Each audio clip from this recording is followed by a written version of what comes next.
The focus point of analysis for this project is the movement of the head and hands from the block in approach position to leading the body in a streamlined position during the follow-through of the dive. The general description of movement is described through the 5 phases of analysis. The first phase is the step up or approach, which is determined through stability as the center of gravity is lowered and the base of support is widened as the feet are grounded at different distances from the front of the block. This position is acquired by flexing the hip joint into a sitting-like position while also flexing the knee and ankle joints a contribution. The feet are stationed at perpendicular to the edge of the block with the phalanges facing forward.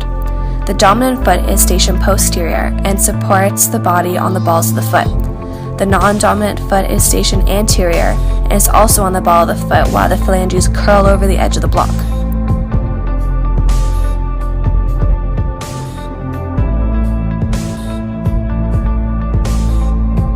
The upper body is then arched over the feet where the head appears directly superior to the non-dominant foot. Arms are left to hang vertically from the shoulder joint and are superior to the block. Phalanges extend so they can almost touch the block as well. The second phase of analysis is the backswing. In this phase, the center of gravity is further lowered and therefore it increases stability. Knees and elbows are bent more as they are flexed. Hip, knees, and tarsal joints are flexed as the body further lowers towards the block. Phalanges and metacarpals are used to grasp the edge of the block as elbow joints are flexed.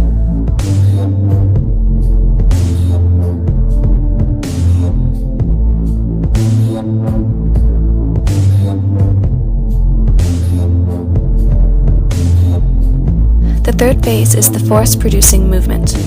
In this phase, stability is lost as the body uses legs to push against the block and arms are moved from grasping the block's edge into a tight streamline. Force is produced by pushing off the block with the balls of the feet. This force comes from the muscles in the legs and includes gluteus maximus, vastus lateralis, intermedius and medialis, gastrocnemius, and soleus muscle. The hip and knee joint are flexed until legs are straight, as if one were standing. Core muscles are also used and are responsible for the smooth transitioning power between your upper and lower body. As one pushes off the block, this power and momentum shifts from your legs through your core and into your arms to help one achieve optimal upward leap and lift. The core muscles used to stabilize the body include rectus abdominis, transverse abdominal, and erector spinae muscles. Lastly, the movement of one's arms from stationarily touching the block to a streamline is determined through the use of trapezius and serratus anterior muscles, which elevate the scapula and lift the arms up. The shoulders are then retracted using the rhomboid major. In this motion, the shoulder and elbow are compressed as the arms are moved vertically above the head. In the arms, the deltoid, tricep bronchi, ancoraeus and bicep bronchi muscles are used to squeeze the arms around the head in a streamlined formation.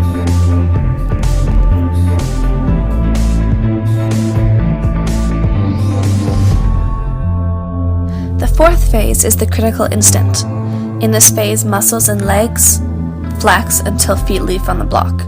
Arms are squeezed into a streamlined position as the feet leave the block. Head is parallel to the linear body and is between the arms. Muscles mentioned in the force-producing movement are continued to be contracted through this phase as the body is launched through the air into the water. The fifth phase is known as the follow-through. In this phase, the body is linear and rigid as it is flung through the air, eventually impacting with the water. Arms are straight and compressed against the side of the head, torso is rigid and straight, and the legs follow the body are compressed and linear. Muscles mentioned in the force-producing movement are also continuing to be contracted through this phase to ensure that the body is straight while entering the water.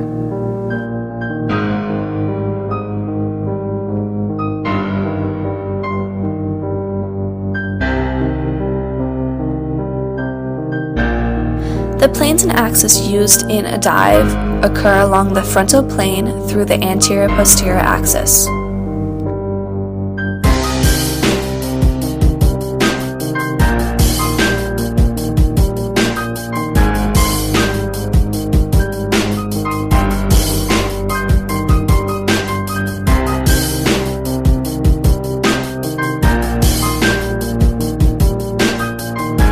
In a dive, a third-class lever is used in the transition of the arms from touching the block into a streamline. The elbow is flexed in transition.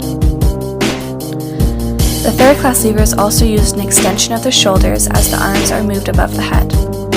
A second-class lever is used in the approach phase in the body as the body is supported by the balls of the foot. It is then extended when pushing off. Lastly, a first-class lever is used when moving the head via neck from the chin tuck position in the approach phase to anatomical position when the head is in a streamline in the critical instant phase.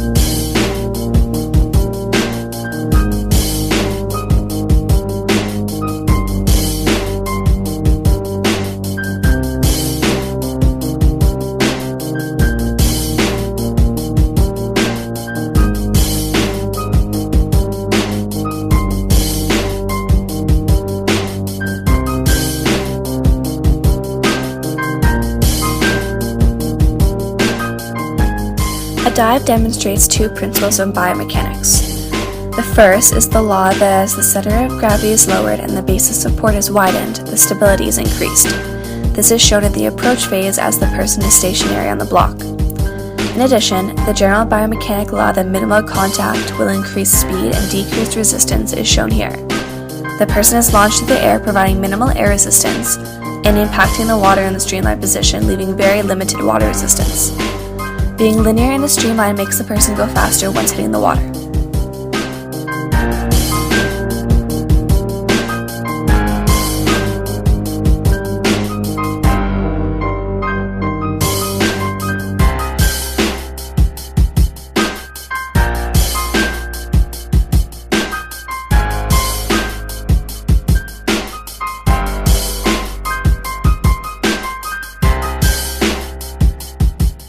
Newton's laws are seen demonstrated through the use of a dive.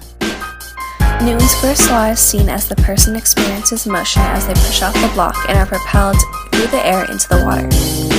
Once the muscles necessary for the motion are contracted, the body is put into motion off the block until hitting resistance from the water, which would eventually stop. Newton's second law of inertia is applied here as the person pushes off the block and is propelled through the air with increasing velocity.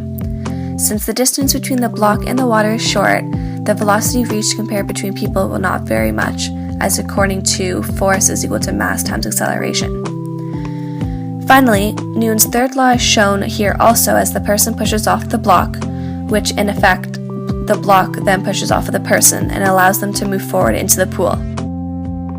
The error of qualitative analysis is that the feet need to be tied together upon entering the water to limit resistance against the water and increase speed.